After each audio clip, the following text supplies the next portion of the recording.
అధికారం పోయిన ఫ్రస్ట్రేషన్ లో బీఆర్ఎస్ నేతలు మాట్లాడుతున్నారని అన్నారు మంత్రులు కోమటిరెడ్డి వెంకటరెడ్డి సీతక్క. మూసీ నదిని ప్రక్షాళన చేస్తుంటే లేనిపోని ఆరోపణలు చేస్తున్నారని ఫైర్ అయ్యారు. 10 ఏళ్లలో కేసీఆర్ ఏనాడైనా సెక్రటేరియట్ కి వచ్చారా అని ప్రశ్నించారు కోమటిరెడ్డి.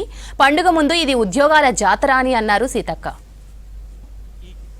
2022 సంవత్సరంలో నోటిఫికేషన్ స్టార్టింగ్ లో అంటే 2022 డిసెంబర్లో నోటిఫికేషన్ వచ్చి దాని పక్కన పడితే ముఖ్యమంత్రి గారు బాధ్యత చేపట్టిన తర్వాత ఒక్కొక్కటి న్యాయపరమైన సలహాలు కానీ పరిష్కారాలు చూసుకుంటూ ఇవాళ దాదాపు 50,000 వరకు ఫిలప్ చేసుకుంటూ ముందుకు పోతున్న తరుణంలో మీ అందరూ కూడా ఈరోజు దసరా ముందు నేను ఇంజనీర్గా అపాయింట్మెంట్ ఆర్డర్ వారి చేతుల మీద తీసుకుంటున్న సందర్భంగా మీ అందరూ కూడా ఒక రిక్వెస్ట్ చేస్తున్నాం.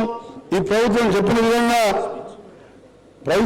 విధంగా ఖాళీని భర్తీ చేస్తూ ఇంకా ఎన్ని ఖాళీలు అన్ని భర్తీ చేసుకుంటూ జాబ్ క్యాలెండర్ కూడా ముఖ్యమంత్రి గారు రిలీజ్ చేసి దానికి తోడు మిగతా 20-30 లక్షల మంది యువకులు చదువుకున్న వాళ్ళు ఉన్నారు. వారికి ఏం చేయాలి? గత 10 సంవత్సరాలు ఉన్న తెలంగాణలో ఏమైనా ఆలోచించేది అప్పుడున్న ప్రభుత్వం.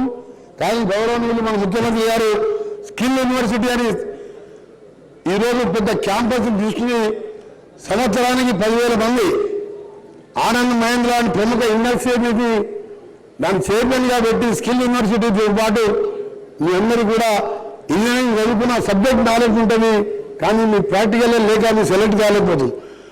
2-3 లక్షల ప్రభుత్వ ఉద్యోగాలు ఫిలప్ చేయడమే కాదు, ప్రతి నిరుద్యోగికి ఉపాధి కల్పించాల లక్ష్యంతో స్కిల్ యూనివర్సిటీ ఏర్పాటు చేసే ఆలోచనతో ముందుకు పోతున్న మా ముఖ్యమంత్రి గారికి, మా మంత్రివర్గానికి, మా ప్రభుత్వానికి మంచి పేరు వచ్చే విధంగా మీ అందరికీ ఎప్పుడే ఇస్తున్న ఇంజనీర్లు అంటే ఒక రోడ్ వేసి ఒక బ్రిడ్జ్ కట్టేసి ఒక కాలువతో ఇంజనీర్లు కాదు.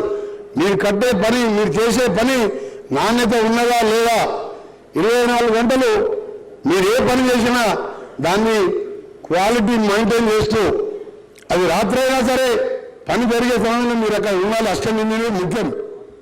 డీలు ఈయన కంటే అసిస్టెంట్ ఇంజనీరే క్వాలిటీ చెక్ చేసేవాడు.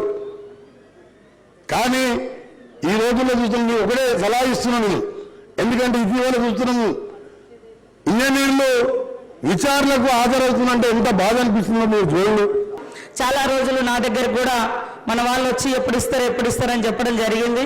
కానీ పండుగ ముందు అతిపెద్ద పండుగ, ఎక్కువ రోజులు మీ లైఫ్లో మీరు ఎంతో గొప్ప లక్ష్యాలతోటి మరి చదువుకొని ఈ పండుగ ముందు ఈ పెద్ద పండుగ జరుపుకోవడం లైఫ్ లాంగ్ గుర్తుండేటువంటి పండుగ. మిమ్మల్ని అందరినీ కూడా నేను ఒకటే రిక్వెస్ట్ చేస్తా ఉన్నా, మరి ఎన్నో లక్ష్యాలతో మీరు చదువుకొని ఈ పొజిషన్లోకి వస్తున్నారు. ఎంతైతే చదువుకునేటప్పుడు నిబద్ధతతో, నిజాయితీతో, అంకిత భావంతో పని చేయాలని లక్ష్యాన్ని పెట్టుకుంటారో ఆ లక్ష్యానికి మరి చేరువగానే మనం పనిచేస్తే లైఫ్ లాంగ్ ప్రజలకు గుర్తుండిపోతాం. మనం ఆ రిటైర్మెంట్ అయ్యేటప్పుడు వెనకాల చూసుకుంటే ఏం కనపడదు, మధ్యలో సాలరీస్ రావచ్చు, రకరకాలుగా ఏమైనా ఉండొచ్చు పోవచ్చు. కానీ అంతిమంగా మనం పనిచేసే ప్రాంతంలో మీదైన శైలిలో మీ యొక్క మార్పు ఉండే విధంగా చేయండి, కష్టపడి పనిచేయండి. ఈ ప్రజాపాలకునికి, ప్రజాపాలనకు మంచి పేరు తీసుకురండి. లైఫ్ లాంగ్ ప్రజలలో, గ్రామాలలో నిలబడే విధంగా మరి మీ యొక్క నాణ్యత ప్రమాణాలతో కూడినటువంటి డ్యూటీస్ చేసి, మంచి వర్క్స్ చేసి, అవి చూసినప్పుడల్లా ఆ వర్క్, ఆ బిల్డింగ్ ఏదైనా రావచ్చు, చూసినప్పుడు పలానా అధికారి ఉన్నప్పుడు మాకు ఈ పని చేసిండు అనేటువంటి గుండెల్లో గుర్తుండిపోయే విధంగా పని చేయండి. అది మాత్రమే మనల్ని స్వాస్థ్యంగా ప్రజలకు గుర్తించే విధంగా చేస్తుంది.